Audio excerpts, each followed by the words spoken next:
Welcome to the slop farm. Enjoy the video. You need a capture card because the switch has no native mirroring. First, dock the switch and run an HDMI cable from the dock's HDMI OUT into the capture card HDMI in. Once done, plug the capture card into a USB 3.0 port on your PC or laptop and power any splitter or hub you used. Make sure the switch is powered on and in docked mode so the HDMI signal is active. Otherwise, the capture device won't receive a feed and you'll see a black screen. Open OBS or your capture app and add a video capture device source, choosing the capture card from the device list. Then set the resolution and frame rate to match the switch output, typically 720p 60 or 1080p 60 depending on your card. Lower to 30 if performance issues occur.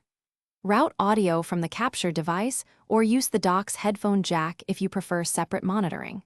Once configured, resize the source to fill the canvas and ensure your PC's USB port is right. Click Preview or Start Recording to see your switch on screen. You can right-click the source and choose Full Screen Projector to mirror to a second monitor. If you plan to stream, paste your stream key into OBS and check bitrate and encoder settings to avoid dropped frames. If the image is black or intermittent, first confirm the dock is powered and the switch is fully docked. Then reseat HDMI cables, update capture drivers or firmware, and try a different USB 3.0 port. Those steps resolve most issues.